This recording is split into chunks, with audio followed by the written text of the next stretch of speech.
I came to you from a Muslim convention in Hayward, California, which I'll be returning to after I leave you.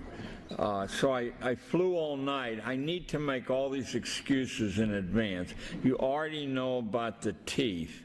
It comes from driving in Borneo, where the steering wheel is on the wrong side of the car and they drive on the wrong side of the road. So it takes so much concentration to adapt to these adjustments that you couldn't possibly watch the road. So I ran into a tree, fortunately at a slow speed, but all the teeth came out. I apologized to the tree and I said, "You can keep the teeth." Hello, you're from all over the country, I hear. Yes? Okay, it's really a privilege to have time with you, and I want to tell you that on the other side of the country, the Muslim population is doing just fine, and they're just wonderful people, and glad to be in California, as we all would be, I think. I guess I'd better tell you that I'm a little shaky from flying all night long, so I'll work from notes for your protection. I can actually ad-lib for 8 or 10 hours at a stretch, and you don't want that. So I'm going to control what I say by looking at these notes.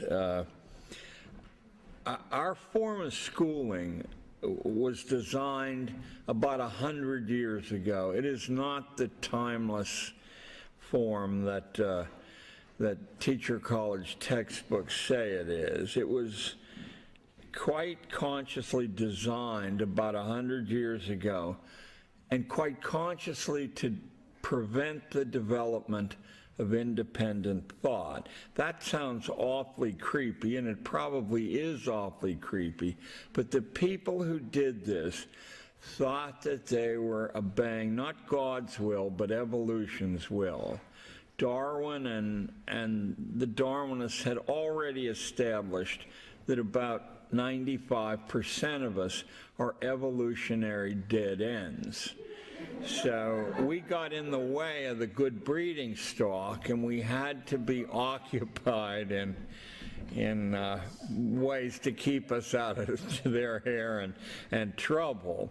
I know how strange that sounds, but I want to raise my right hand as a believer and tell you that 6 years ago, I was invited to speak at a global convention at the Mark Hopkins Hotel in San Francisco. It was called the 6th Annual Bionomics Conference. It was sponsored by the Cato Institute, some big-time think tank in Washington, D.C., and the subject was how to take control of evolution and get rid of the deadwood. That means us. Now, I went out of curiosity partly, and partly because I determined to smuggle my cat into the Mark Hopkins. I never could have afforded the Hopkins without the Cato Institute, and I said, I'm going to get my cat in there for a good deal, too, and it worked.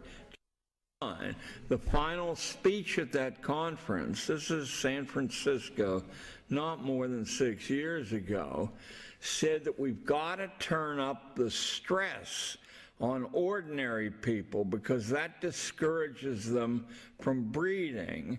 Once again, right hand up as a believer. I couldn't believe, though, that I was sitting there in the 1990s and listening to this, one speaker after another, working out ways to discourage you from reproducing. Anyway, so our form of schooling was designed deliberately to prevent the development of independent thought. That's an extremely easy mission to accomplish, and I'm going to show you one way that it is accomplished, and I hope nobody in the room is guilty of this way. The short answer test, with its fixation on disconnected bits of data, can be regarded as a training laboratory in which the ability to think in contexts is surgically removed, while at the same time certain useful habits like concentration on sound bites and fact bites is installed. If you think of the divide and conquer principle, which Julius Caesar perfected to prevent the formation of alliances among the Gauls dangerous to himself, short answer tests and the habits that must be developed in reading and memorization to do well on them are a way of dividing the mind from its innate ability to think in complex wholes.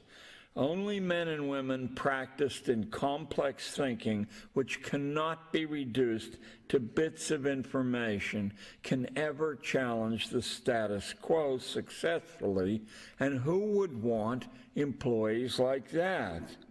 If you can only think in fact bits, like a quiz show contestant, if you can only think in fact bits, you aren't likely to cause any manager, whether political or industrial, to lose much sleep.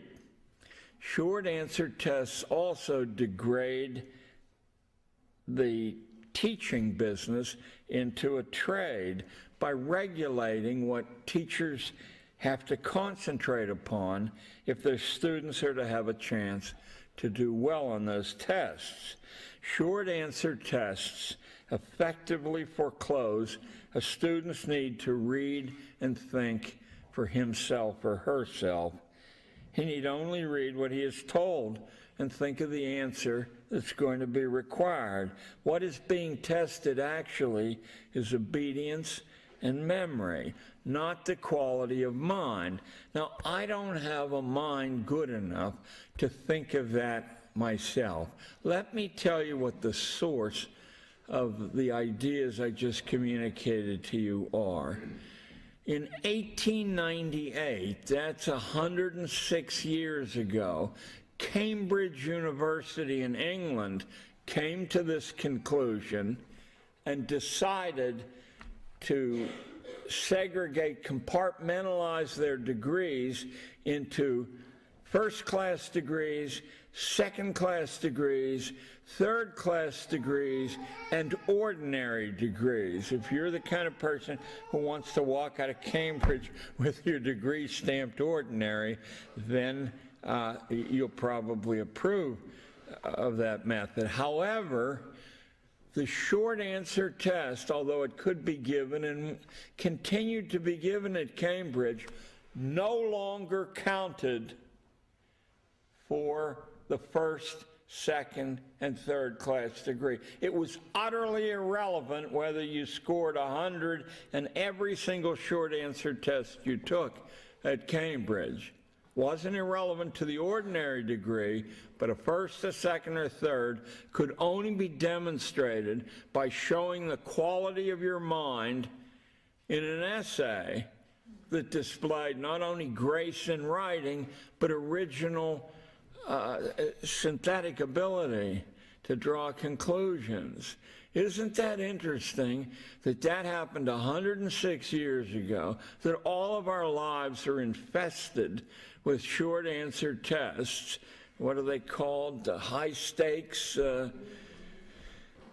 standardized testing. And yet that little scrap of information I came across in an obscure book written for professional academic managers, and never in any other source that I had encountered. And I am ashamed to say, probably have consumed more books about education than any sane human being in the world. I've been reading them now for 13 years at the rate of at least one a day, and often many more when I have whiskey nearby.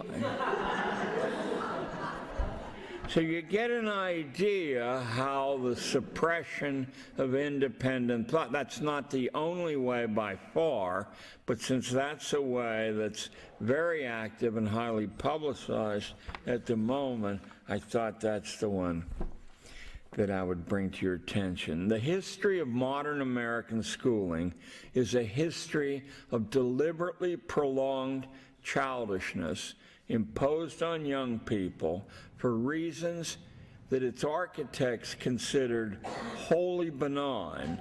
It was intended to enhance the efficiency of the national economy and of centralized social management. School as we know it, institutional, hierarchical, divorced from experience, divorced from responsibility, teaching low-grade irrelevancies, and even those taught in a fragmented, obsessively competitive way, was constructed to serve very specific purposes, none remotely connected with what any philosopher for the past 2,500 years anywhere on this planet would have thought of as education.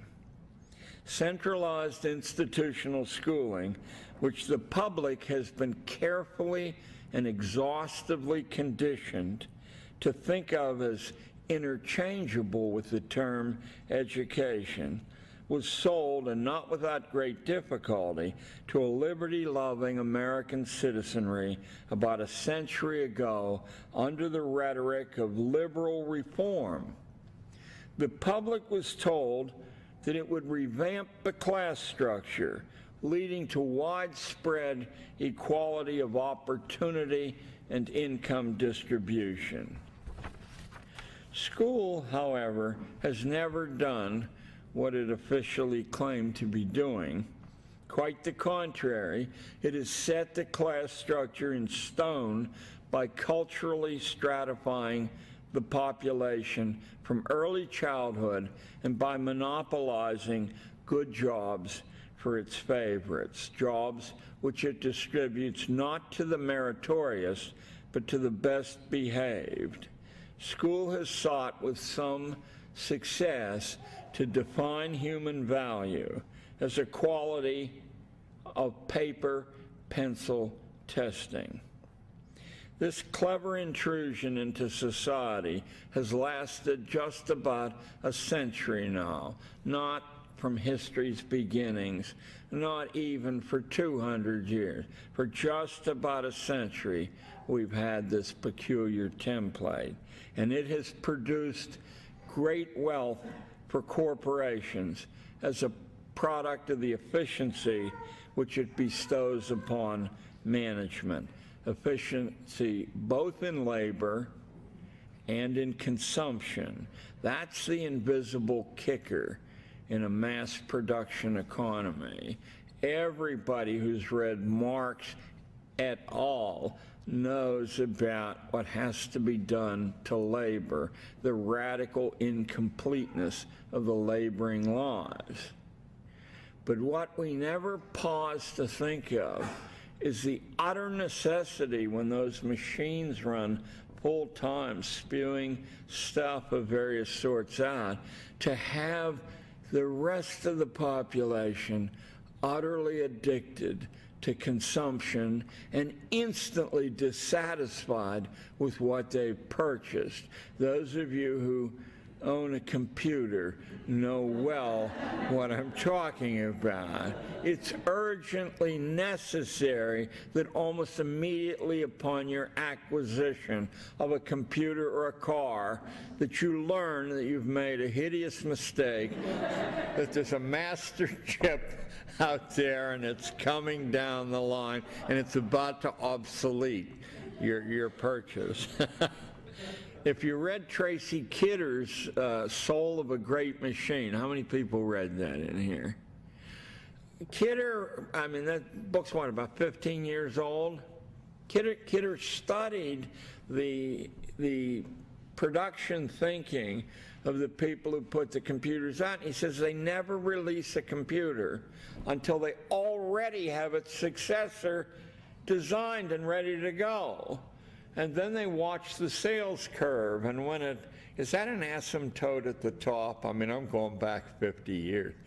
When it reaches the top and starts down, they begin to beat the drums. Key columnists release hints that something really good is coming down the pipeline. Of course, when it finally emerges, its replacement is already in hand. Now, I think Kidder won the Pulitzer Prize for that, didn't he? Anyway, so as the 21st century gains momentum, something has gone wrong with this wonderful thought suppression factory. Something has gone seriously wrong, and it's not public criticism of it. The stability of the school institution is facing deadly challenges at the moment, which the media bends over backwards to make sure that you don't get a clear idea of. In the first place, the enormous expansion of forced schooling has only had a small effect in increasing social mobility. By 1975, it was utterly clear to those in possession of the numbers that there was exactly the same correlation, minus 2 or 3%, between parent-offspring occupations in the huge school system of the late 20th century as there had been in the moderate-sized school system of mid-century, or in the totally asystematic school system of the pre-Civil War era. In other words, school didn't make any difference at all. With all the drums and alarms and rhetoric, it didn't make any difference at all. Now, a very, very famous sociologist with a best-selling book that must be 25 years old called Inequality. Did anybody know who I'm talking about? Because my brain, even though I'm 70, it works better than it's working right now. In any case, in Inequality, which comes out in the 60s, this famous sociologist said the same thing. He said they'd spent 10 years looking, and school didn't make any difference at all. Whether it was good or bad didn't make any difference. I mean, you're at liberty to reserve judgment on that, but I took this piece of information from a wonderful, wonderful book called The Credential Society by Randall Collins. That's Academic Press, New York, 1979. It's a historical study of education and social stratification, and Collins says basically it doesn't make any difference at all. A slight shift has taken place, however, in the number of prosperous families. That they did increase, but this was more than counterbalanced by the predicament of the poor, which became profoundly worse as the 20th century advanced. For the vast majority, at 75%, nothing happened at all, and on the two ends, hideous things happened to the poor, and minor improvements happened in the status of the rich. In the last quarter of the 20th century, purchasing power dropped so sharply for middle and working class people that by century's end, it took the income of nearly 2 adults to buy on the same scale afforded by the wages of 1 in 1908. That's like boiling the lobster, you know, very slowly so it doesn't realize it's being boiled. Most students and most parents tolerate schooling for one reason. In spite of the idealistic rhetoric, they tolerate it because of its promise of good jobs. And this is where the crisis isn't coming, it is upon us. From the perspective of schools' clientele, they are increasingly being made aware that this promise is just a lie. School is becoming an intolerable waste of time, expensive in both time and money, because the credentials which school offers are increasingly seen as illegitimate. Any of you sitting there who have a PhD degree will know what I'm talking about, but it's well on the way for all of us. The force gathering to provoke a crisis in familiar American school routines comes from the intense concentration in the schools of India and China on producing an army of highly trained engineers and technicians. This has been ongoing for over a decade now, and it explains the apparently overnight emergence of 10 million quite competent engineers and engineering firms bidding for business in world markets, including the markets of the United States. In spite of much romanticism about higher status professions, engineers, technicians, and mechanics as a group are far and away the most important profession in industrial society. We could get rid of all the doctors tomorrow and we'd do pretty well, and Cuba's the model of that. But in this kind of a technical society, you couldn't get rid of the engineers, the technicians, and the mechanics without provoking a violent catastrophe. So we might imagine, I think reasonably, that given the nature of the world we've allowed to be built, that technical training would dominate schooling from kindergarten onwards, and that engineers would claim much of the status available. But this hasn't been the case in America, although it has been in China and India. It will soon become clear, according to the Financial Times of London, this article's chilling and it's about a week old if you want to hunt it down, that China and India are about to release not a mere 10 million highly trained engineers and technicians in the world market, but 50 million more in the next 10 years. Very competent, very practiced, technical people. Will they be competitive with our own people? Well, a brief visit to your local Walmart, by the way, that's America's second largest employer after McDonald's, and get ready for this, I heard it on the radio coming over, 1 out of every 8 Americans has worked for Walmart, but McDonald's is probably 1 out of every 6. A visit will reveal the frightening percentage of all the goods sold of all types which originate in China or India. Industrial labor is available there in huge pools for 1/30 of the cost in the United States. And you say, but engineers aren't factory workers. Of course they aren't, but the adverse ratio persists.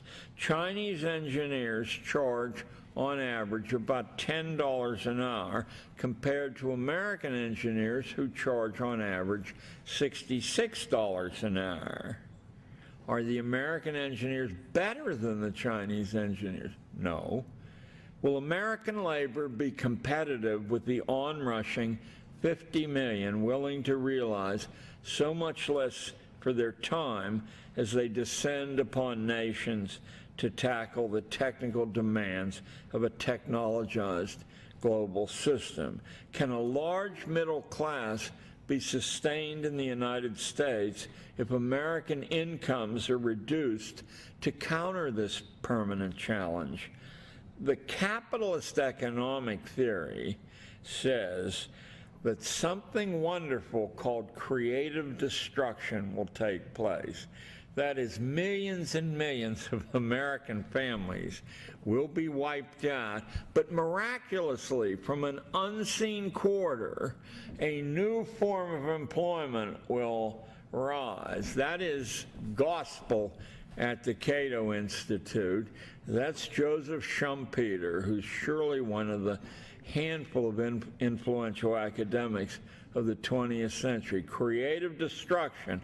So I have read in the last month in the financial press, Investors Business Daily, the Wall Street Journal, the Financial Times, Forbes, et al., that not to worry, creative destruction is on its way.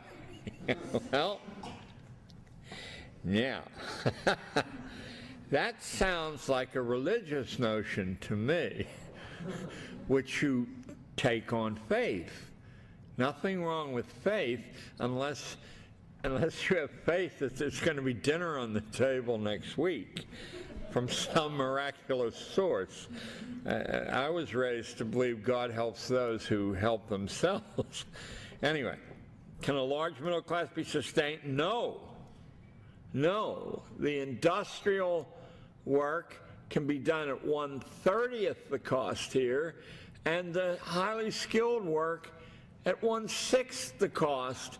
And there are people lined up to do it, and thanks to our wonderful investment in broadband and all those other great high-speed access things, the people don't even have to come here. A lot of the work can just be sent over and back.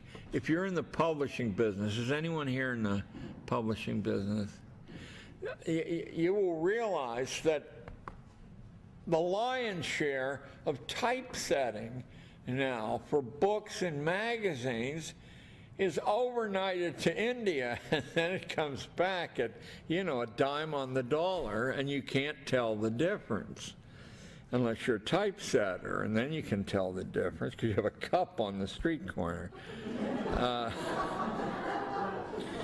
So our schooling is now on a collision course with destiny. It was created to release a numbed and dumbed mass on the world. That includes executives as well as factory workers, who could be used as human resources, which produces magnificent efficiency in the executive ranks. You can decide to spend people here or there, this way or that way, or you can say, sorry, but creative destruction has reached your job. And it has been certainly one of our principal secret advantages over the world.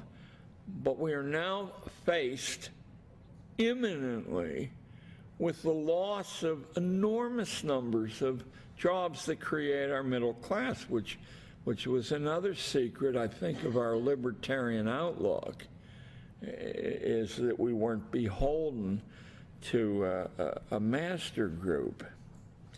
I visited nearly 1,000 schools in every state during the past 13 years, ever since I left school teaching. I don't know of a single one which alerts its student body to their peril, and I say this with sadness, nor have I seen any form of alternative school that alerts these kids to the strange new world they're about to grow up in when they leave school. I don't know a single school that has attempted to devise a strategy, and there are strategies to meet this crisis. The one that's most favored in my own grading system is that of the old order Amish in Lancaster and Wisconsin. They don't raise a single kid, not a single kid, to have a job. They raise every kid to have an independent livelihood. Used to be all on small farms, but at least 20 years ago, the Amish farmed so successfully that the price of farmland in Amish country got so high that they could no longer guarantee to do that for every kid. So they went into small business. And without computers and without telephones, without cars or trucks, they've done so well in it that Johns Hopkins University, about 5 years ago, in a book called The Amish from Plow to something or other, are the wealthiest coherent group in the United States. And the biggest problem in the Amish community is that they consider they have a perfect life, perfectly happy, and what are they going to do with all this money? They're not allowed to put it out at interest. And that's part of their value system. You don't do that to other people. But here's all this money piling up. One of the things they've done, which I think should intrigue everyone here, is, this was always true, but now it can be subsidized, is the Amish take their own children when they arrive at 17, I think, or 18, and they subsidize a year away from the Amish world. They encourage drinking, smoking, running around, driving fast cars. They encourage the people to taste the best in the secular world. Because as an Amish explained to me, we don't want anybody in our community who doesn't want to be here. That sounds perfectly commonsensical. Why would you want anyone around who didn't want to be around? How many of the Amish kids after the year hell-raising go back and live the rest of their lives as Amish? We can almost tell from the tone of my toothless voice. 98% go back after having been subsidized to live the high life in New York and San Francisco. The famous economic thinker Adam Smith suggested at the beginning of his best-known book, The Wealth of Nations, that all children have the ability to be profound thinkers. That book was published in 1776, and it's the Bible of the libertarians, the Bible of the conservatives in this country, none of whom, I believe, ever bothered to read the book.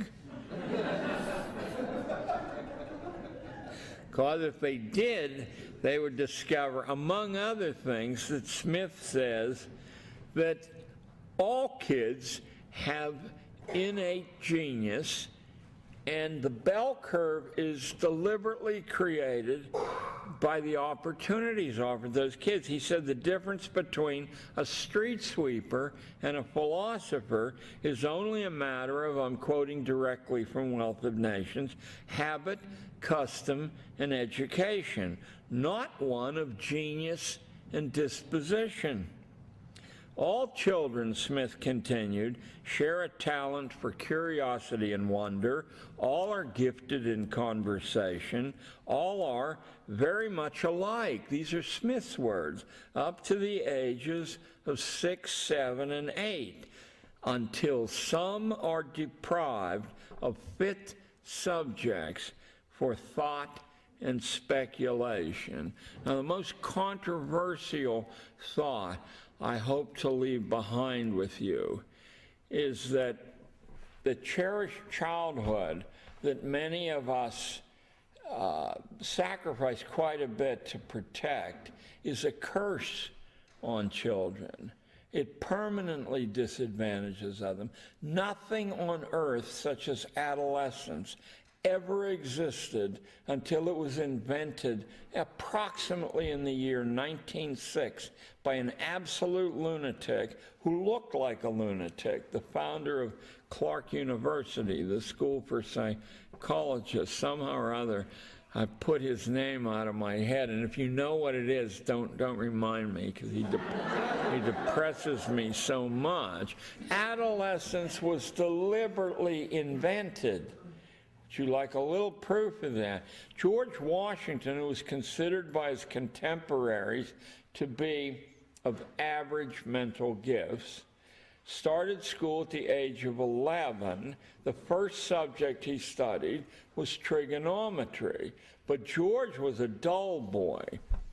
At the same age, or 1 year later, the first admiral in the American Navy, Admiral Farragut, was in charge of his first warship, sailing it from Peru to Boston with the enemy crew below deck, allowed to keep their weapons as a noblesse oblige thing. And when the captain appeared on the deck with his pistols, the real captain that is, and went over to 12-year-old, God, my mind is really, Farragut, he said that he would be damned if he was going to allow a stripling to command his ship. And Farragut said, "Sir, you have 1 minute to get below decks, or I will have you hanged on the spot and thrown over the side." So, closer to our own time, a famous female historian who was the co-author of that huge world history set that the Book of the Month Club for 20 years used as its main premium, Ariel Durant. It was Will and Ariel Durant, and they're extremely readable, and they're grudgingly acknowledged to have some worth by the professional historical crowd. Well, Ariel Durant married Will when she was 13, and they remained happily married for 50 years. So instead of studying freshman algebra, she was studying professional historiography at 13. Now, either Will was some form of sex pervert, or in fact this happy 50-year marriage that was blessed with millions and millions of dollars royalties from their history of the world, has an object lesson there that I wouldn't dare, in the modern climate, I wouldn't dare get into. Anyway, nobody who claims to have read Adam Smith ever seems to remember these important ideas. For example, his pronouncement that children are so mutilated by mental deprivation in early childhood that they become, this is a direct quote, not only incapable of relishing or bearing any part in a rational conversation, but they are also incapable of conceiving any generous, noble, or tender sentiment, and consequently of forming any just judgment concerning the ordinary duties of private life. So I spent 30 years in a classroom, always with 13-year-old kids, the majority of them not only incapable of relishing rational conversation, but incapable of conceiving any generous, noble, or tender sentiment. And according to Smith, the cause of that wasn't that inevitable biological bell curve. It was caused by mental deprivation in early childhood. And after 30 years of teaching, about midway in my teaching career, I came to the conclusion that Smith was right.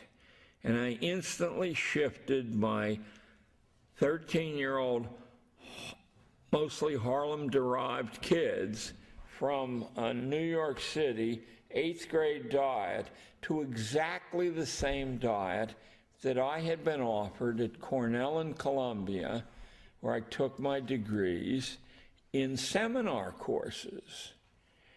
It took about 90 days before, in a school where people were swinging, on chandeliers through the building, and you didn't dare bring your car to school because you came out, all the tires would be gone from it, not just one, but all the tires. And the kids would lift it up, about 16 of them. I went from participating in the culture of that school, right in the middle of Manhattan's Gold Coast, on West 77th Street, near the Museum of Natural History, to having what amounted to, with slight modifications, but only slight ones, to a college seminar class where people were intoxicated with ideas, where they wanted to learn to speak and write convincingly, compellingly, coherently, because they immediately had opportunities to cut school and use those skills or test those skills or develop them further in the outside world. Of course, that wasn't the school's policy, and nor was it part of law, but it was part of my policy. The intellectually segregated classrooms of 20th and 21st century forced schooling in America virtually force mental deprivation on most children in their charge on the grounds that this is a kindness to ordinary children. But don't kid yourself. Those kids who are called gifted and talented, who wiggle their little hand at the end of their wrist, are equally deprived. I grew up during the Second World War in a coal mining town on the Monongahela River in western Pennsylvania, and let me tell you that the third grade curriculum in Monongahela was quite the equivalent of the 8th grade curriculum for gifted and talented kids in New York City. So we're dealing with a profound social experiment, he said. I didn't think I'd live. I really didn't think I'd live. I said, am I going to get on that plane in San Francisco at 9 o'clock and fly to Albany, New York through Newark, for God's sake? Change planes, get up here, where I was assured there'd be signs everywhere, that nowhere I went in Troy would I not be directed by arrows to this place. And 45 minutes later, when I called Isaac in a combination of despair and rage, anyway, here I am. So the intellectually segregated classrooms of 20th and 21st America force mental deprivation on most kids, sometimes on the grounds that it meets the requirement of one or another theory of child development. If you just went to the libraries, went to the section where all the theories on child development, from Piaget to Erikson and all the rest were, and burned them, set them on fire, you'd be doing the world a grand. I've never known a child that developed the way any of the stage theories said they developed, and the people who attempted to shoehorn their teaching, of the kids, into those stage theories certainly were paid back, let me tell you. Their lives were not worth living. I have... and I borrowed this from the London Times. You can't find out what's happening in the United States from any American newspaper, including the New York Times. You have to read the foreign press to get some glimmering of what's going on in the world. So, from a letter to the editor in the London Times, I learned this, which will give you some idea of the limits of rationality and of generic principles. If I'm seeing correctly, everyone in this room has more than the average number of legs for a human being. Now, if I can prove that to you, do you promise to open your mind and reserve judgment on the other things I'm going to say, such as adolescence doesn't exist, and childhood is over at the age of 7. And if you force it beyond that, you are going to create some kind of mutant horror. But let me prove it to you. 1 out of every 2,000 Americans has either one leg or no legs. When you add that in and average it, the average number of legs in an American is 1.998. Now, as far as I can see, I'm looking at two-legged people who are carrying more legs than the average. I would hope that every time someone uses the term average with you, you would understand that that leads you into an intellectual cul-de-sac. You cannot clearly see if you think about averages. Adam Smith never once claimed that education would lead to national prosperity, only that dividing the people into specialized classes and setting them into competition with one another did. What he did claim for education was that the division of labor would drive people seriously insane, even though it was inevitable because it produced so much profit for corporations. He said the only possible corrective is education. If your body and your movements can't be free, education can liberate your mind and make it free, and thence you can live a worthwhile life, and you can endure what you have to put up with from your economic destiny. Some of Smith's important contemporaries, even some of his friends, challenged his argument that ordinary people should be allowed to seek education. The economic thinker William Playfair, for instance, who ironically wrote the introduction to the first edition of Wealth of Nations, flatly stated that real education among the public at large would be a roadblock to national wealth, and he was absolutely right. He said, quote, "The education of the middle and lower ranks is one of the things that tends to limit the prosperity of a nation, not to enhance it." Playfair wasn't talking about any dangers in schooling, because schooling is confined to habit training, propaganda, rankings, confinement, and exhortation.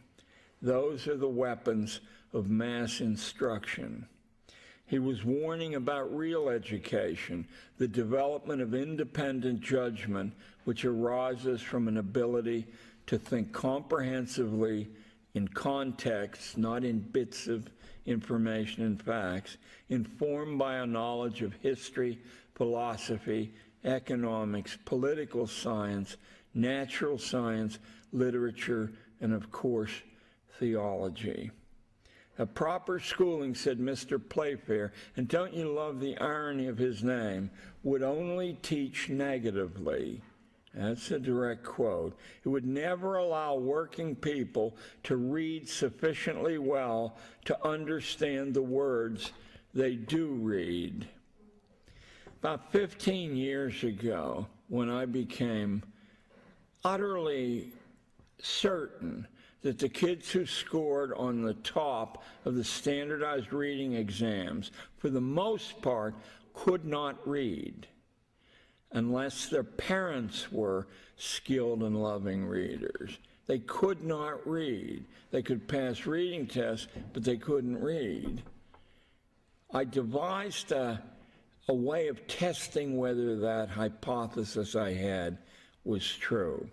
I took a book written in 1- and 2-syllable words that's world famous even today, and when it was written in 1927, all quiet on the Western Front.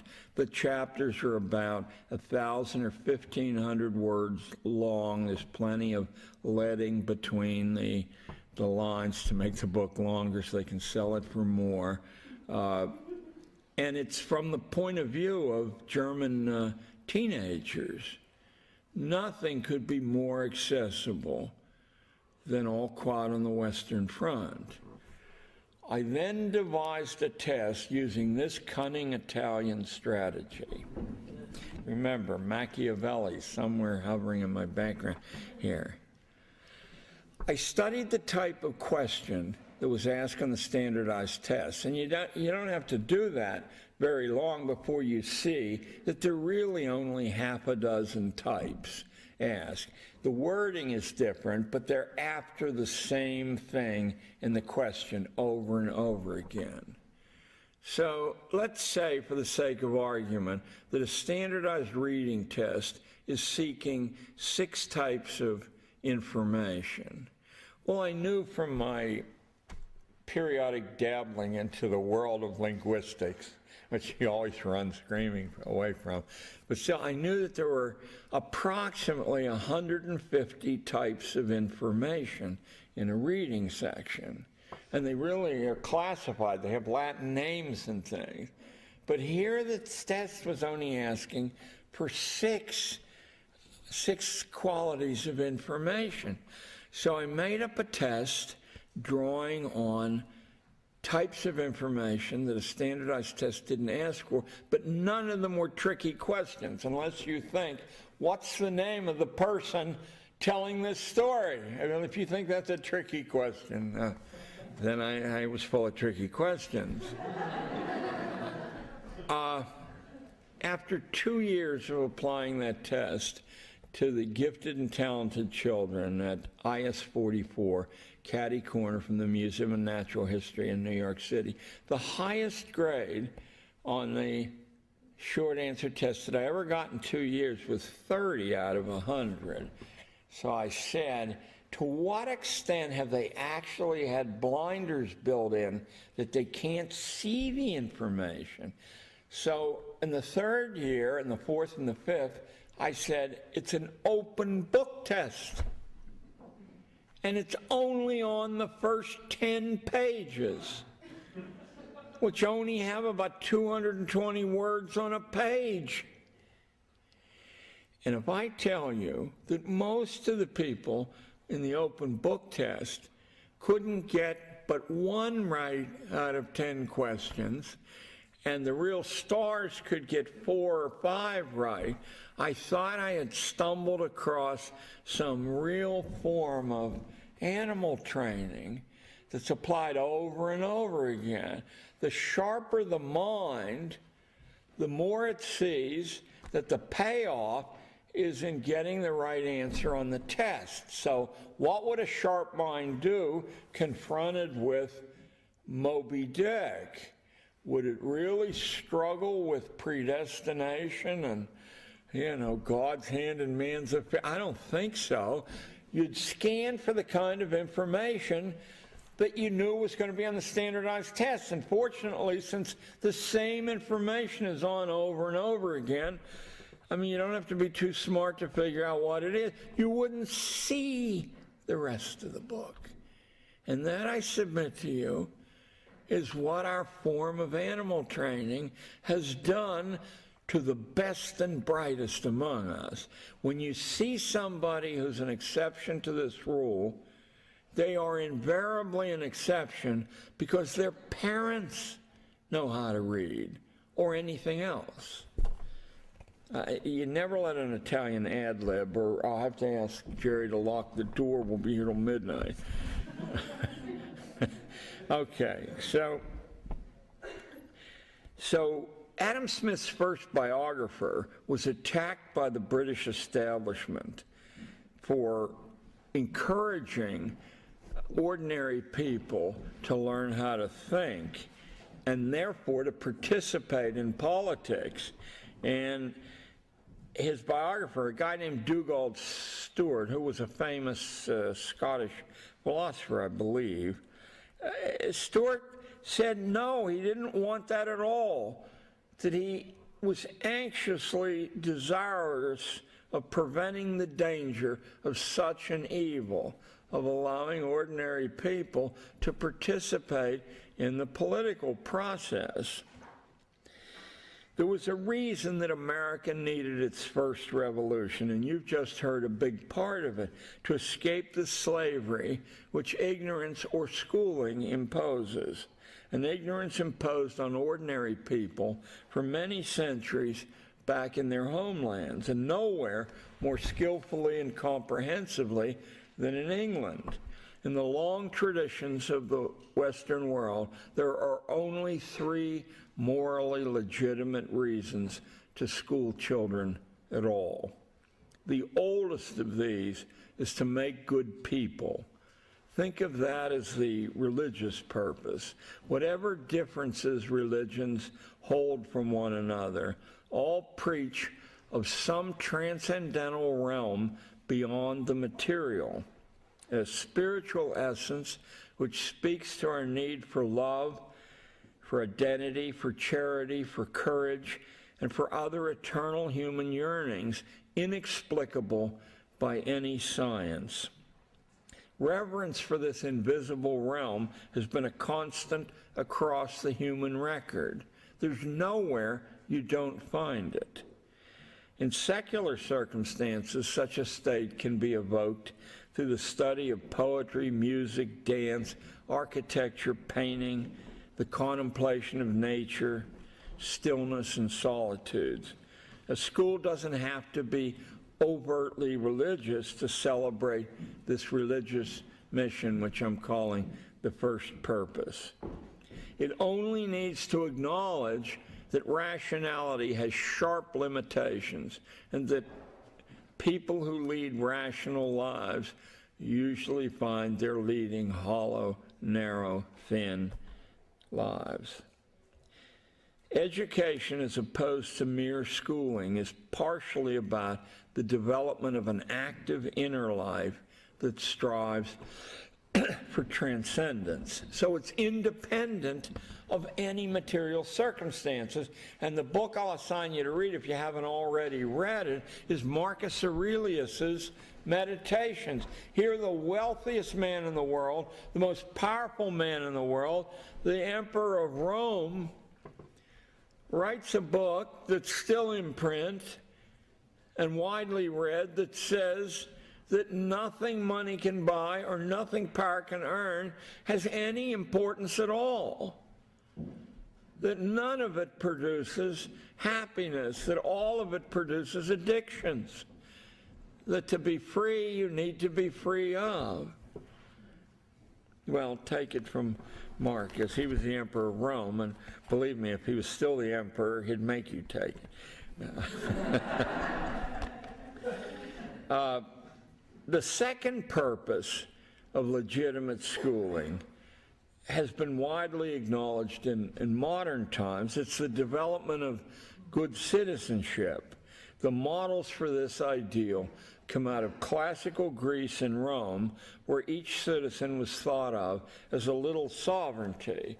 One of the interesting packages of information about ancient Greece that's been removed from the record, so you can read endlessly about it and not come upon this truly fascinating fact that all public positions in classical Greece, all of them, General of the Armies, Water Commissioner, whatever you name, were selected by drawing the names out of a hat, or whatever the Greeks wore, I couldn't draw it out of a, that contained the names of all the citizens in the city-state.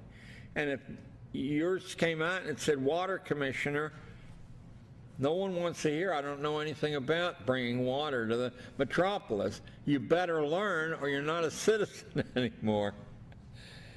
But let me tell you where that bit of information is not concealed. At St. Paul's, where the presidential candidate John Kerry went, they learned that when they study ancient Greece. At Andover, where the sitting president went, they learned that. At St. Albans, where the Democratic candidate Al Gore in the last election went, they learned that. At Groton, where Franklin Roosevelt went, they learned that. At Choate, where John F. Kennedy went, they learned that. But I've never seen a public school in the United States where the faculty even has a glimmering that that was once so. Doesn't that raised certain speculation about whether it could be so again. While I was laying on the floor of the airport in Newark trying to, the television, when I was coming in there at 5:50 in the morning, the television's playing about a little biography of Donald Rumsfeld. That's exactly what I needed to try to go see. But my ear did perk up when it said that after a long lifetime, I mean, he was well into middle age, of always doing government work, suddenly he's picked to be the CEO of some technical corporation. They didn't seem to worry. Is it possible that the people who picked him were aware that you don't have to go through 16 years of postgraduate training to learn how to be a CEO? That it's really about managing people? And that the second job he got for Halliburton, he knew nothing about it all, nor had he any prior experience at all. But Halliburton dropped him right in there. Hey, Don, way to go, man. This developing citizenship, a citizen was an independent agent who decided independently what was in the community's best interests. It had nothing to do with obedience, and it had everything to do with taking a seat at the policy table. Notice that you cannot do that unless you can speak well in front of audiences made up of strangers or even hostile audiences, and unless you can write well and coherently. So if you wanted to eliminate the 95% of the ordinary population, including the book world and the journalistic world at the time, so there was some interest in the method which required, get ready for this, that every Harvard undergraduate write a 1,000-word paper every day and not hand the paper in to a professor, but drop it into an anonymous box in front of the liberal arts building every day. Among the student body, there were passionate discussions of what dossiers were being created with this writing that would then open doors or determine ceilings on your possibility to advance in later life. But everyone who went through that regimen became a crackerjack writer. It was only in the early 1960s that someone at Harvard blew the whistle on what was being done. And when I say that, I see a gleam of understanding in your eyes. What was done with those 1,000-word daily papers was they were instantly taken to the incinerator and burned.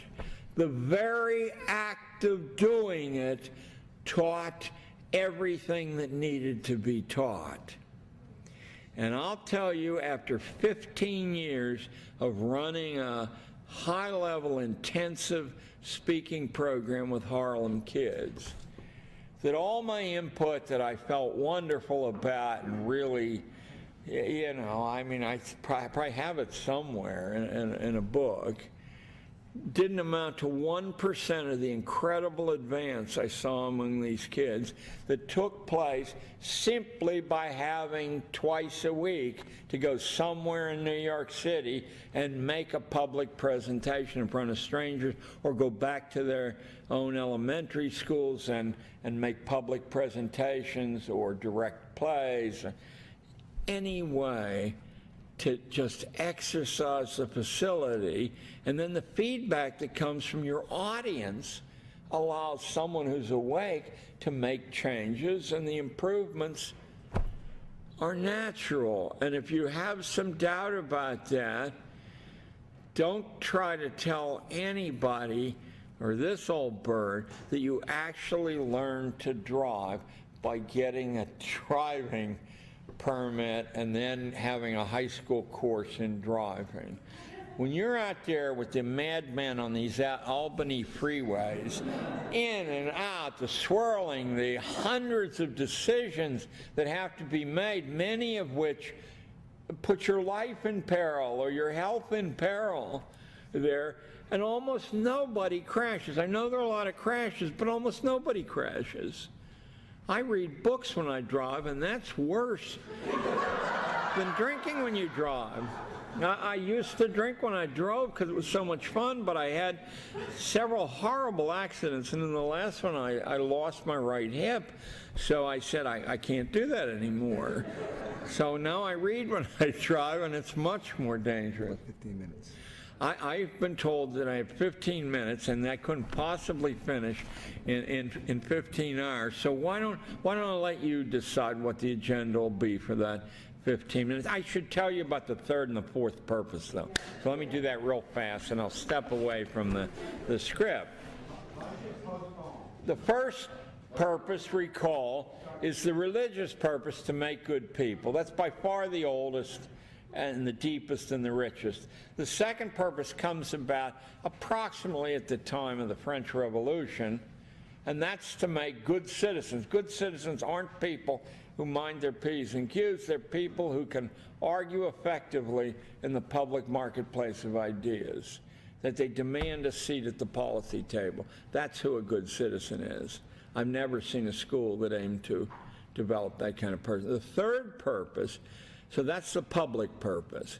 The third purpose, which is the personal purpose, is to take each kid and develop their personal talents or proclivities to the utmost, to bring it to a state-of-the-art thing. Now, there are schools, but there aren't many of them, and they're frequently home schools who, in fact, make the entire curriculum the urges of the kid, and then built into that is an entire intellectual curriculum.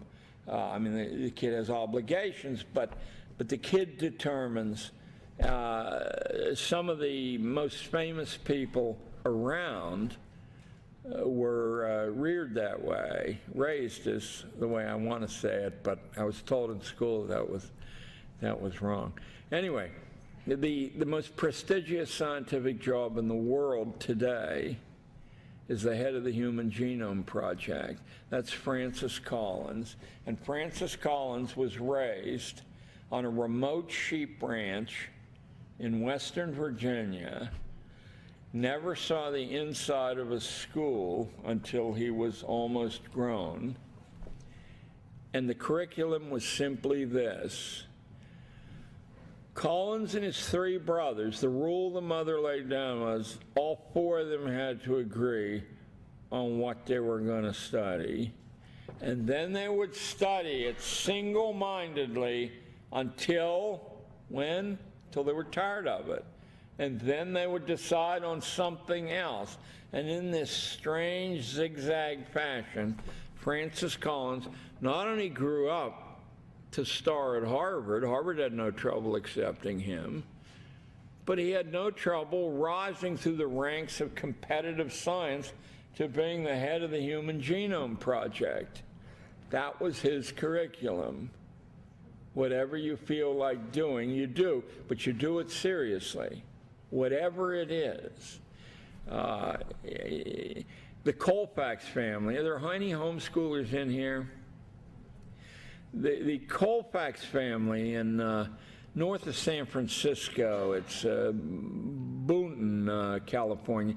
It's that high ridge that's above the Pacific, up around Fort Bragg. Terrible land, but beautiful. I mean,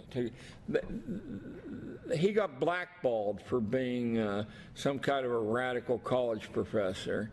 And so he and the wife, and eventually 4 sons, lived in the back of a car for a year. They put all their money, which was very, very little, and he couldn't get a job. They put all their money in this tar paper shack up in the top of the mountains. and it didn't have running water for like 10 years. I had to go down into a valley and draw the water by buckets. The kids worked around the clock, 7 days a week. They put in 12, 14-hour work days at hard labor. When they arrived at the age of 18, the first one arrived, he applied to Harvard and was accepted on a full tuition scholarship. When the second one arrived at the age of 18, he applied to Harvard and was accepted on a full tuition scholarship. The third kid applied to Harvard 2 years later and was accepted on a full tuition scholarship. They're all grown men now. He was an adopted minority. No, the fourth kid. And the fourth kid, oh no, you're right. No, you're right. And the third kid was a minority kid who'd been adopted by the Colfaxes. And the fourth kid had become a world-famous goat breeder up in that mountaintop. He flew around the country carrying his goat under his arm, and he said he didn't want to waste his time at Harvard. Now, the book you have to demand that your librarian get for you is Trouble in Paradise, which holds your hand and takes you chapter and verse through how you can work hard 12 hours a day and at the same time get a beautiful classic education and scientific education. Or you can go to Benjamin Franklin's autobiography and find out how a kid working 60 hours a week at the age of 12 can put himself through a curriculum that Yale or Harvard or Princeton wouldn't dream of asking of their freshmen. And not just Franklin, but a friend or two also there. We have been profoundly duped, and we're surrounded by a pedagogical culture of deceit. We have been tricked into being our own jailers and to being much less than we could be, that we can be. And at that point, I have 9 minutes left, and I'll fight to hear. Yes, ma'am, in the... Oh, the fourth purpose is what schools are about today. The fourth purpose comes about through the work of Andrew Carnegie, John D. Rockefeller, Vincent Astor, people of that ilk. The fourth purpose is to convert you and your children into human resources which can be spent to make the managerial systems of government and the economy and the military more efficient. And that absolutely works. That's why we've dominated the world in the 20th century. We ask our citizens, without telling them, to sacrifice their lives and to make themselves fit raw material for managerial efficiency. That's the fourth purpose. We got the idea from Prussian Germany. And everybody involved in founding American schooling, everybody, John Dewey included, either went to Prussia and studied the system firsthand, or they studied under somebody who came back with a PhD. You do understand, of course, that the PhD degree only existed in Germany, not here. That's a German export, and the truth is it's a northern German export, and University of Berlin is the most prestigious manufacturer of PhDs. Every government agency in a span of 30 or 40 years, every government agency in the United States, every college in the United States, there are no exceptions, were headed by either a Prussian PhD or by someone who studied directly under a Prussian PhD. Dewey studied under G. Stanley Hall, that screwball who invented adolescence and was the president of Clark University. Can we have a couple more questions, Jerry? Please, please, please. We're all too fat. We don't need lunch. Or those of you who need to be fatter can go to lunch.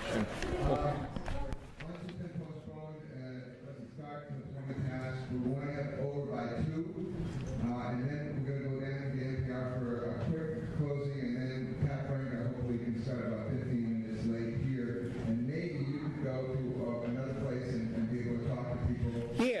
give us a place, and anybody who wants to sit around talk, then I gotta get to bed, you know. Otherwise, I'll die on you, and then you'll have trouble with my wife.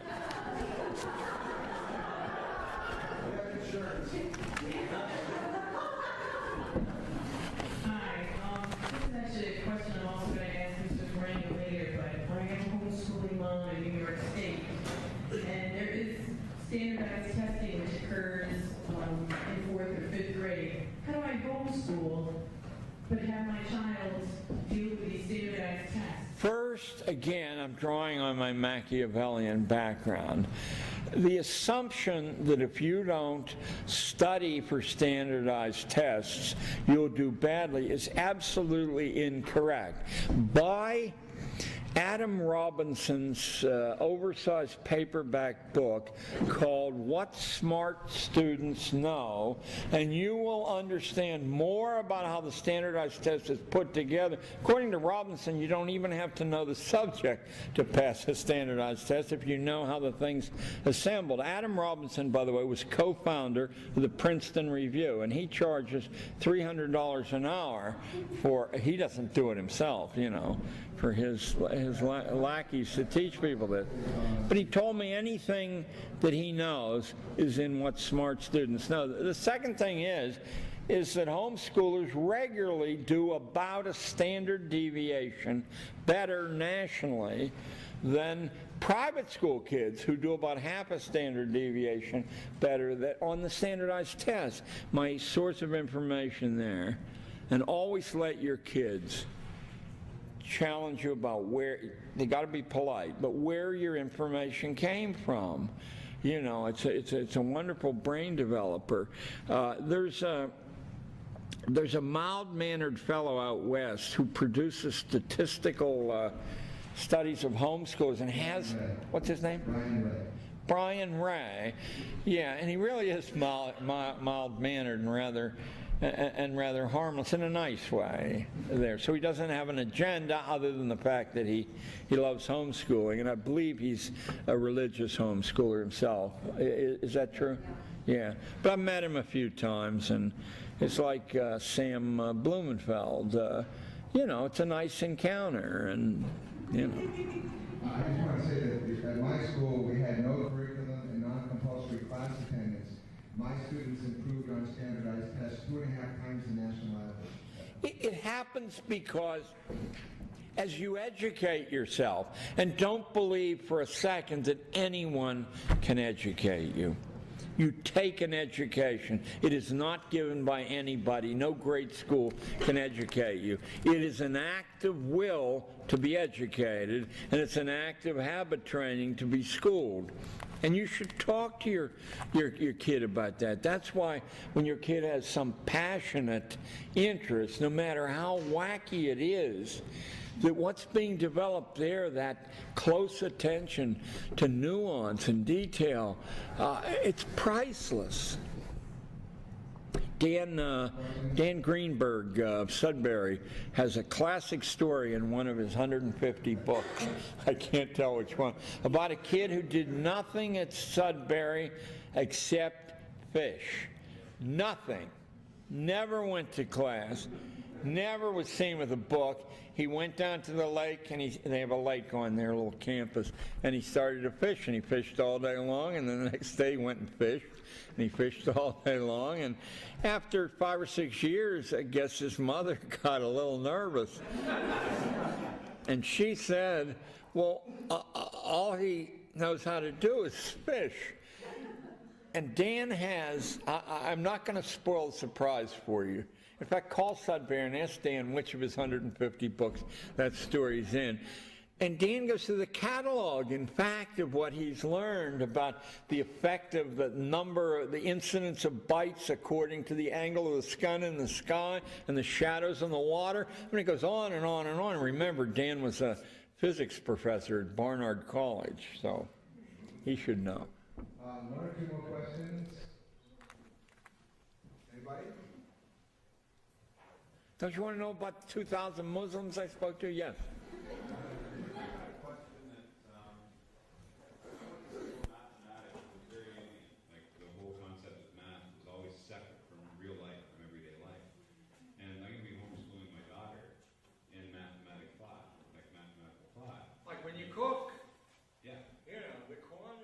are decisive often.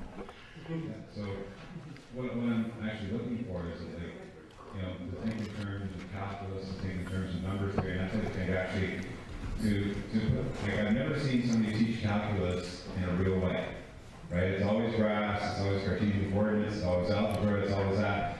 Is there any kind of a method or something that you know of that you can actually teach that kind of class? Well, you've heard of the famous California calculus teacher, Jaime Escalante. There was a movie made about him, Stand and Deliver. I'm going to tell you something that was left out of that movie, but first, let me praise Escalante.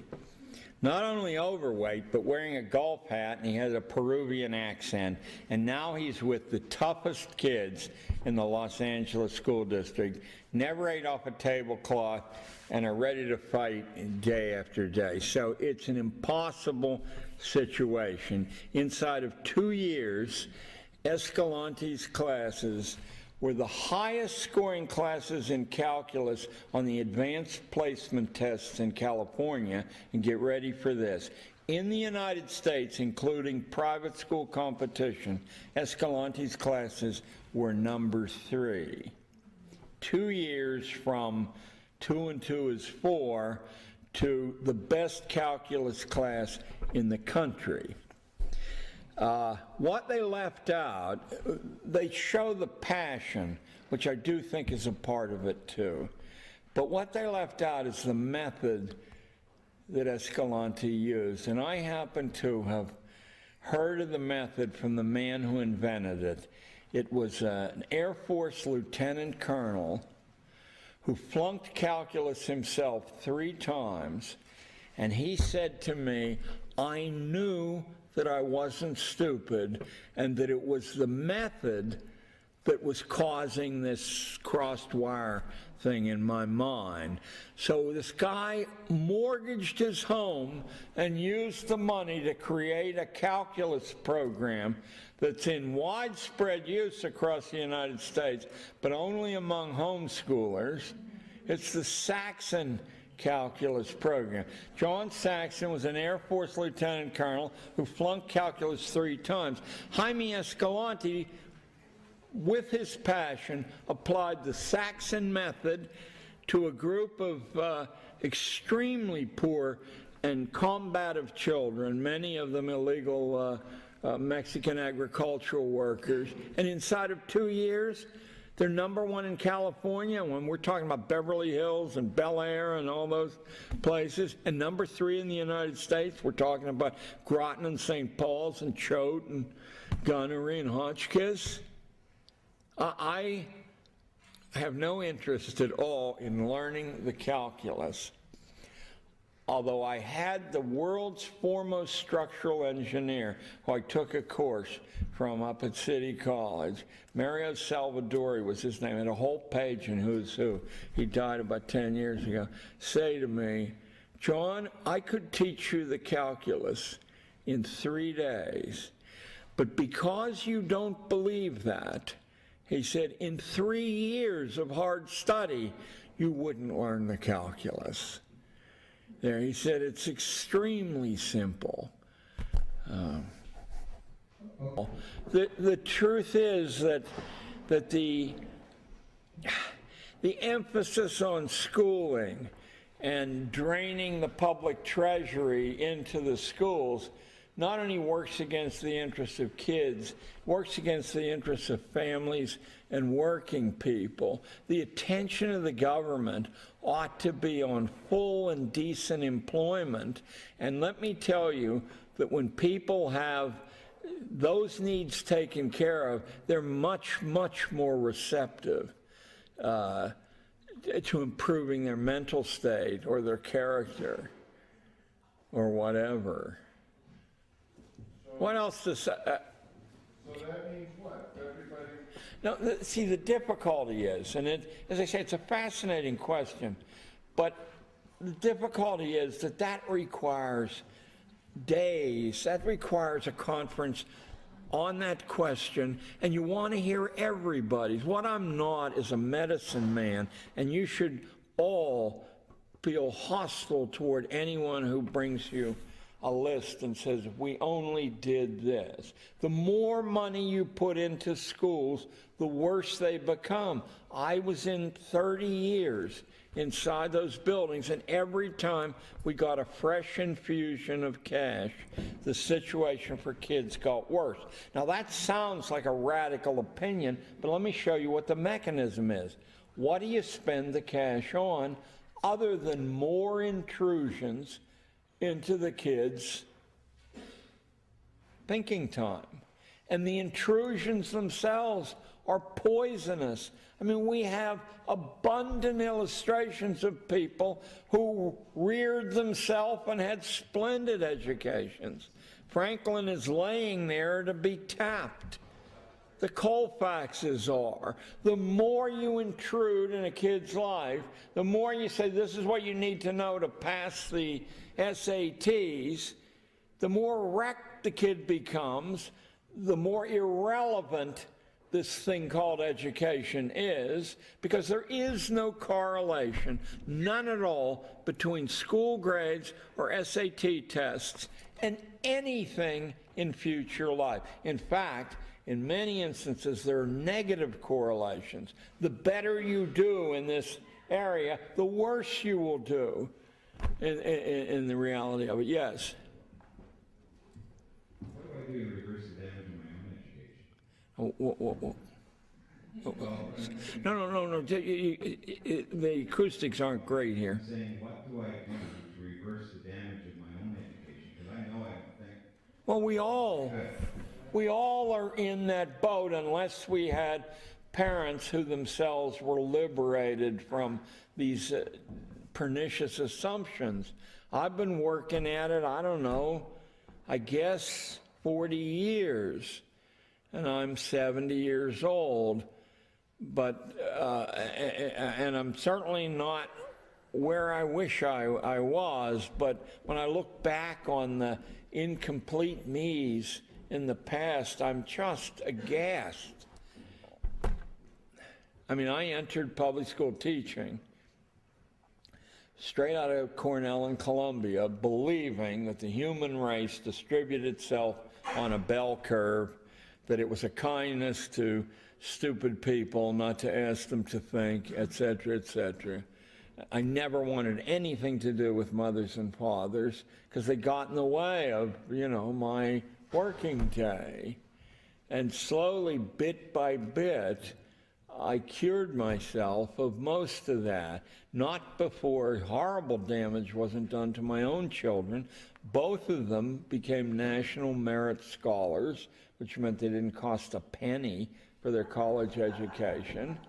And both of them became committed to their happiness from the approval of others on marks of some sort. And nobody's impressed the day you step out of school with your marks. And I'll prove that to you, just like I prove that you have more legs than average. If there's anybody here who ever hired an engineer or a barber or an auto mechanic or a lawyer and said, I first want to see your standardized test scores, then I will eat these cups in front of you. Give me a break. Nobody cares. We all know they're irrelevant. They do not measure or grade in any way that's useful to anybody.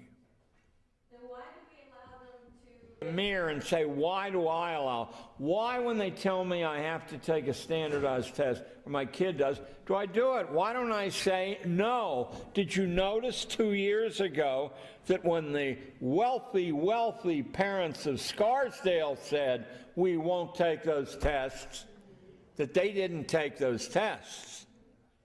Don't take the tests. But don't throw mud at people and call names. Just say, Bartleby the Scrivener is my Bible. Do you remember that Melville story? I prefer not to. That's all you have to say. I prefer not to. I'm a parent of a soon-to-be 13-year-old boy, and we're unschooling. And I'm from North Carolina, and we just opted out of public schools last October. And he was in an international baccalaureate program. and under a lot of pressure. And I have just enough understanding about child development to be quite dangerous, but I could observe him becoming quite stressed. Oh, sure. And so we had a meltdown, to make the long story short. And now we're actually, I find that we have like 1 foot in the old energy and 1 foot in the new energy, and we're having difficulty integrating. And plus we're quite isolated in the Winston-Salem, North Carolina, central area of North Carolina. There are very few, I mean 3 unschooled families in my... Can you talk as an equal with your kid? Yes, yes. Yeah. Well, always bring these stresses out in the open and discuss them. Do the rest of you know what the International Baccalaureate program is? I'll bet you don't. It's the same program on a lower level as the Rhodes Scholarships. They are an attempt to create a globalized elite independent of locale, independent of tradition and family, people who can manage a global society. You know, they tried to pull one off in the last 10 years, so it's still premature.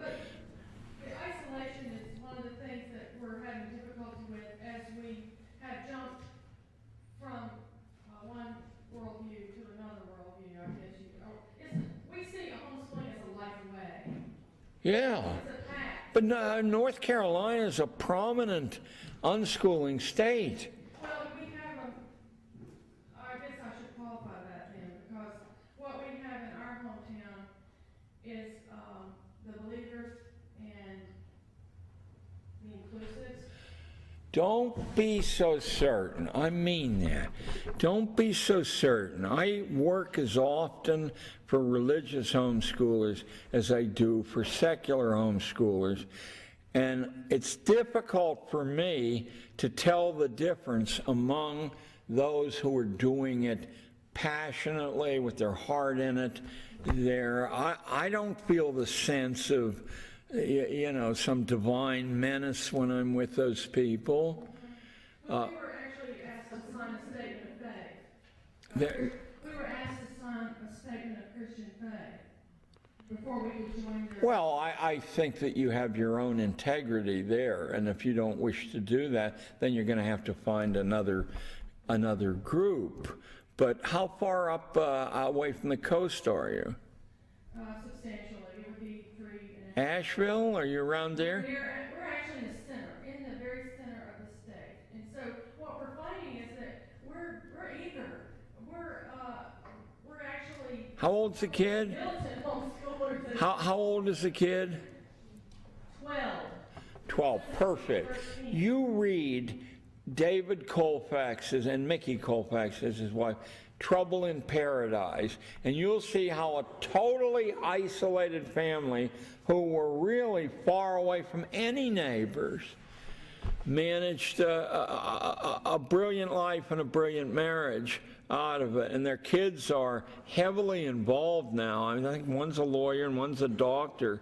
Does somebody follow the Colfaxes? Anybody? Well, they're heavily involved in urban work and, huh? Is it COLFAX? COLFAX. It's unique in a way because he's so articulate, so you can see year by year this process emerging there. And as they say, Harvard is nothing if not cold-blooded about who they take in, so they would not be charmed by the idea that you lived in a, you know, in a red mud tar paper shack up on a mountain. What they were impressed by was the development, both intellectually and in character, among these kids. Yes, sir. Hi, we're both attendants or graduates of a liberal arts college, and that's an experience which I value enormously. And I was just wondering if you had a perspective on how higher education relates to these perspectives that you're holding for standardized testing in lower education, both in terms of the freedoms that are allowed in higher education or the manners in which a homeschooler or a non-schooler might. If I were your age and I were contemplating higher education, I would really try to cleanse my mind of the need to go and sit down at a college. You can take a bachelor's, a master's, and a PhD from the best colleges in this country by correspondence.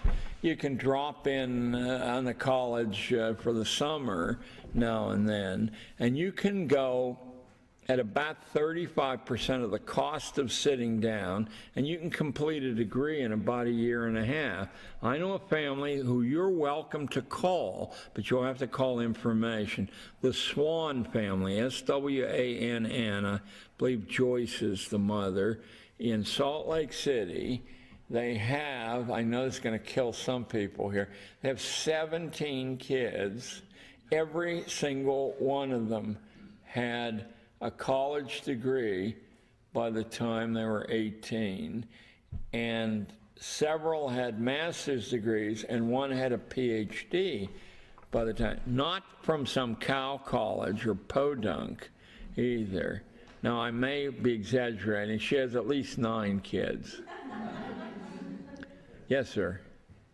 Yeah, loud, so everybody. I value what you have to say about schooling, but if I heard you correctly, at the beginning of your talk, you said something entirely new and different than I've read your books, which is that you see economic catastrophe is not only on the horizon, it's weeks, months away. It's already upon us. It's upon us. Yeah, it's upon us. Because we're in a remarkably consumptive economy, and we're all going to stop being producers and simply be consumers. Right.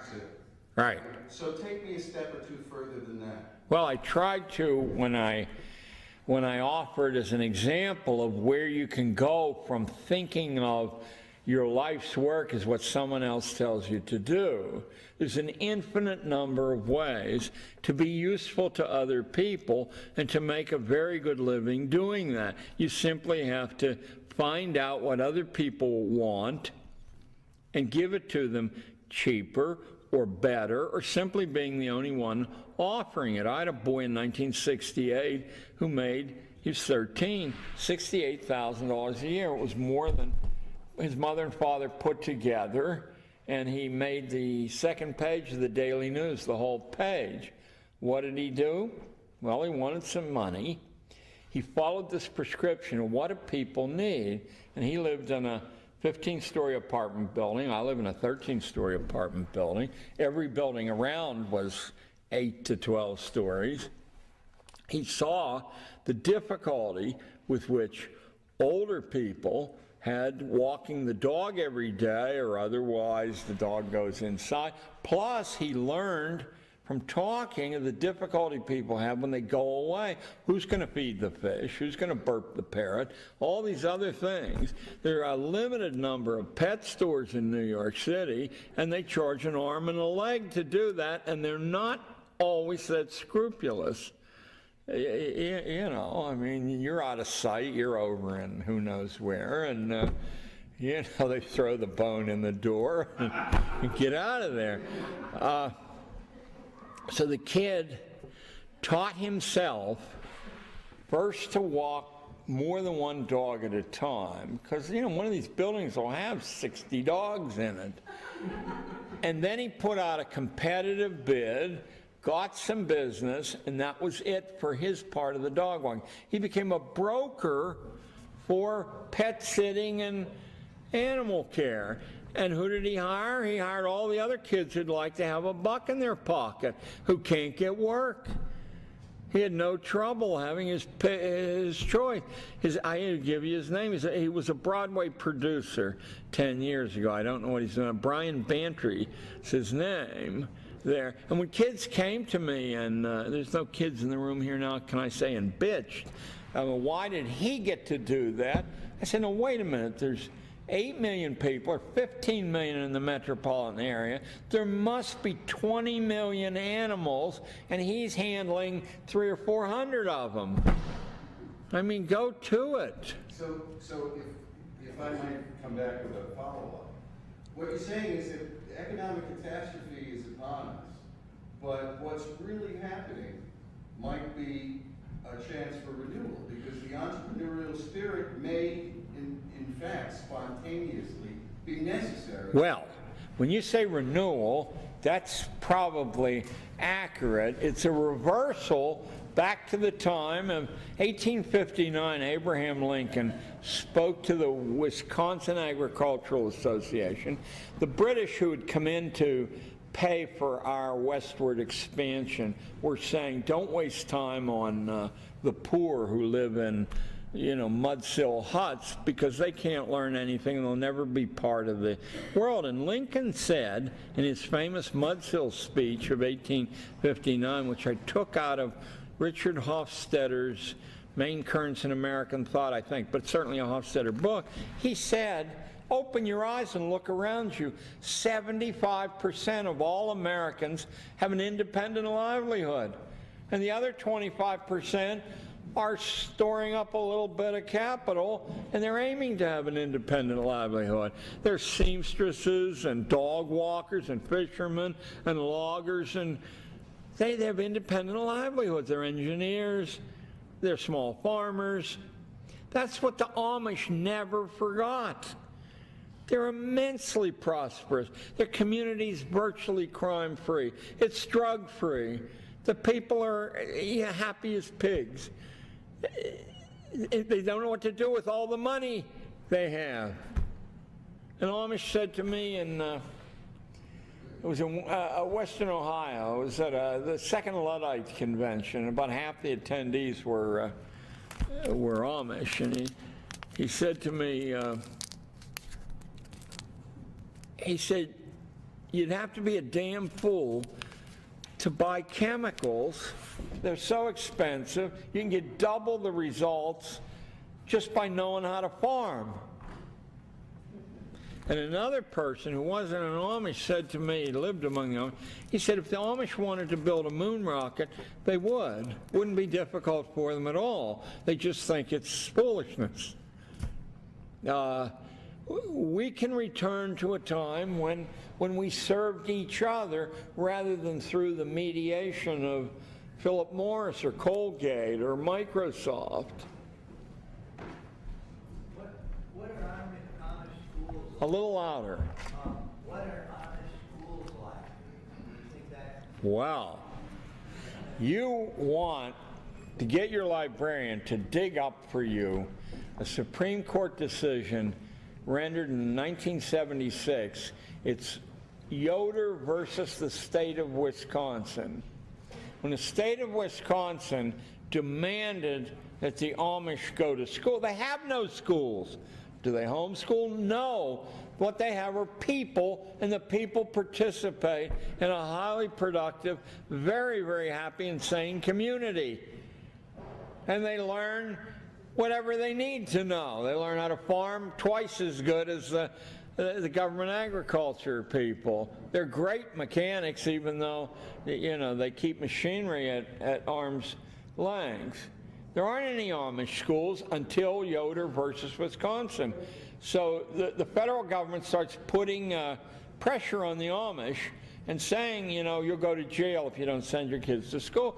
And they said that they would go to jail rather than send their kids to school. But the Supreme Court negotiated a deal between the Amish and the state of Wisconsin.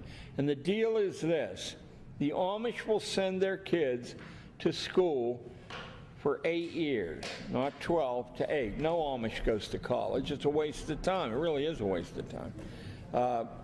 For 8 years. Now, the Amish on their side said, we will accept the 8-year prescription on these conditions. That we will select all the people who are going to teach our children. That's one. Two, they have to have total sympathy and understanding of the Amish way of life. Three, school is over at noon. That's enough time for the nonsense. These kids have work to do. And the list of conditions was so sensible that it was like a pail of cold water. You know, because it wipes away the assumptions we have that simply aren't true. I know a guy in Philadelphia, and you know him too, but I'm not going to mention his name, but you know him. He runs an institute called the Institute for the Achievement of Human Potential. And he runs workshops for parents in which he undertakes to teach parents how to teach their babies to read fluently, how to teach their babies to add, subtract, multiply, and divide. So that by the age of 5, the infant, I guess, is at 5, by the age of 5, the kid has enough intellectual machinery in place to undertake their own education largely in the future. And parents come from all over the world. I called the guy because I heard about this. My daughter, who went to MIT, thought it was ridiculous. She said he's the laughing stock of the MIT dorm. And I said, well, what have you done firsthand to reach? Oh, you don't need to. How to Teach Your Baby to Read, which, by the way, sold 4 million copies. None in this room, or to me, 4 million copies. I said, but how can you condemn this fellow with that?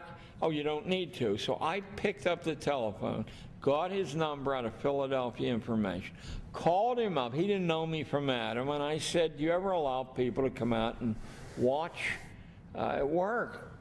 And here's exactly what he said. What are you doing tonight? He said, come on, I got a spare bedroom. Come on out, you can sit through a day here. Man was 77 years old.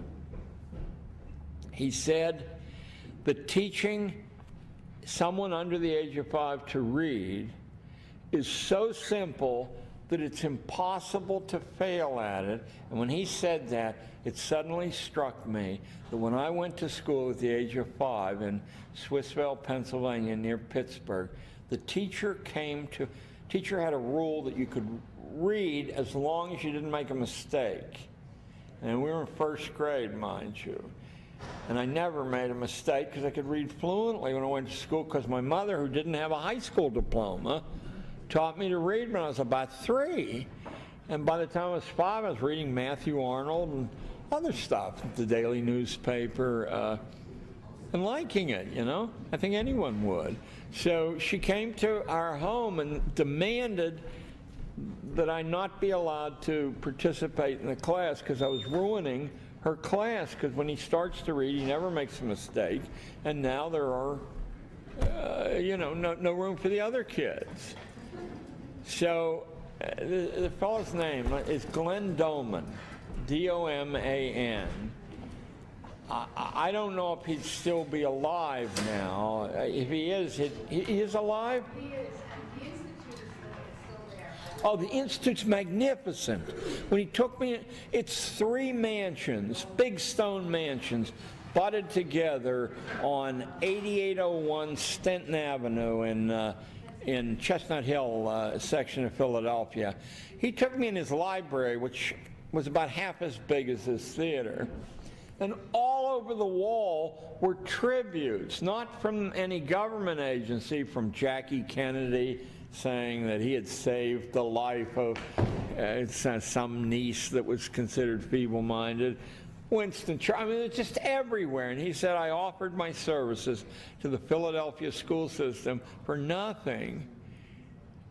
And they go around holding workshops saying that his name is never to be mentioned if you want a promotion, and that he's like Satan come back in, in Philadelphia clothing. Glenn Doman, yes. I looked that up based on one of your articles, and I was really intrigued by it, but it seems so opposite of a very unspoken approach. We flashcards with 2-month-olds. Oh, I wouldn't do it. Oh, okay. But I'm not condemning it. I personally, aesthetically, would do it They had Francis Collins' way. You know, whenever people are allowed to follow their passion, eventually their passion takes in everything. So, I mean, I'd have kids who obsessively drew comic books there. And I said, you can do that. You don't have to read Shakespeare, but I am going to impose some conditions on you. I want you to spend quite a lot of time during the school day at the public library learning something about graphic arts so that the right hand won't be 3 times longer than the left hand, you know, or the head be as tiny as a pea on the big shoulder. And I want you to learn about the history of graphic art. Then I want you to learn about what kind of inks and paper are used in the business, what the access routes to the business are, what the collateral uses of graphic art, which are many and much better paid than comic books are. You can create a scholar out of anything.